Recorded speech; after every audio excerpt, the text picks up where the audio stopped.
بسم الله الرحمن الرحيم. الرحمن علم القرآن، خلق الإنسان علمه البيان. الشمس والقمر بحسبان، والنجم والشجر يسجدان.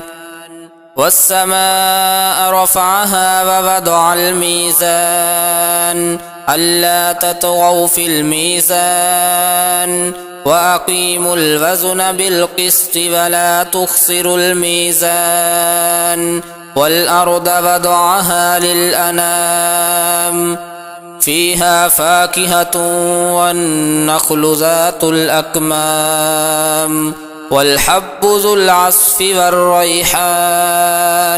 فبأي آلاء ربكما تكذبان؟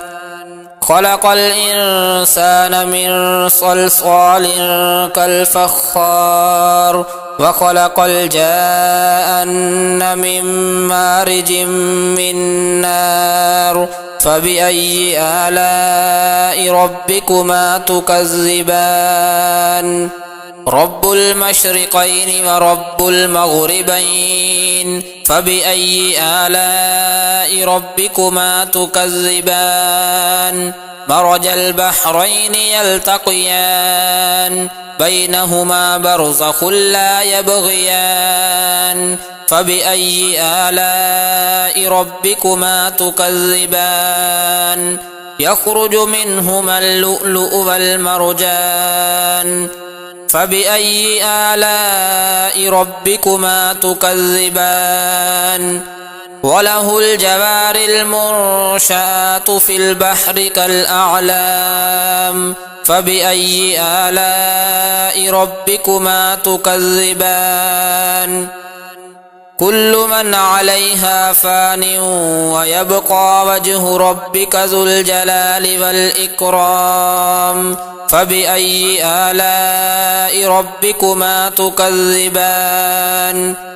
يسأله من في السماوات والأرض، كل يوم هو في شأن. فبأي آلاء ربكما تكذبان؟ سنفرغ لكم أيها الثقلان. فبأي آلاء ربكما تكذبان؟ يا معشر الجن والإنس إن استطعتم أن تنفذوا من أقطار السماوات والأرض فانفذوا، لا تنفذون إلا بسلطان. فبأي آلاء ربكما تكذبان؟ يرسل عليكما شواظ من نار ونحاس فلا تنتصران. فبأي آلاء ربكما تكذبان؟ فإذا انشقت السماء فكانت وردة كالدهان. فبأي آلاء ربكما تكذبان؟ فيومئذ لا يسأل عن ذنبه إنس ولا جان. فبأي آلاء ربكما تكذبان؟ يعرف المجرمون بسيماهم فيؤخذ بالنواصي والأقدام. فبأي آلاء ربكما تكذبان؟ هذه جهنم التي يكذب بها المجرمون، يطوفون بينها وبين حميم آن. فبأي آلاء ربكما تكذبان؟ ولمن خاف مقام ربه جنتان. فبأي آلاء ربكما تكذبان؟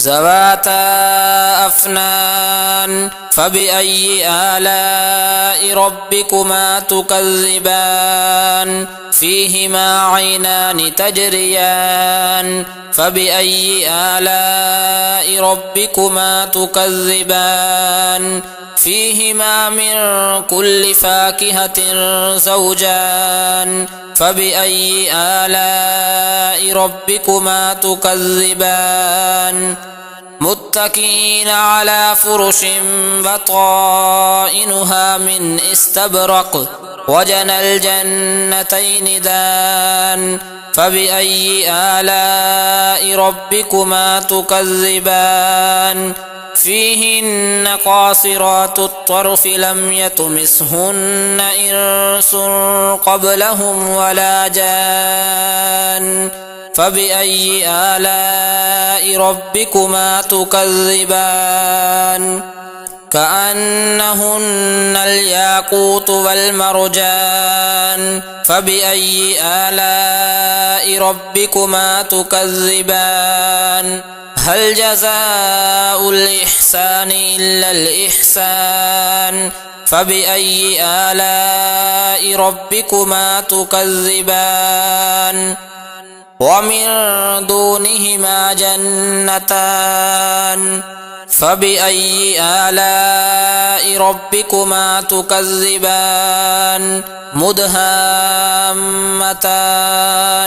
فبأي آلاء ربكما تكذبان فيهما عينان نضاختان فبأي آلاء ربكما تكذبان فيهما فاكهة ونخل ورمان فبأي آلاء ربكما تكذبان فيهن خيرات حسان فبأي آلاء ربكما تكذبان حور مقصورات في الخيام فبأي آلاء ربكما تكذبان لم يطمثهن إنس قبلهم ولا جان فبأي آلاء ربكما تكذبان متكئين على رفرف خضر وعبقري حسان فبأي آلاء ربكما تكذبان تبارك اسم ربك ذي الجلال والإكرام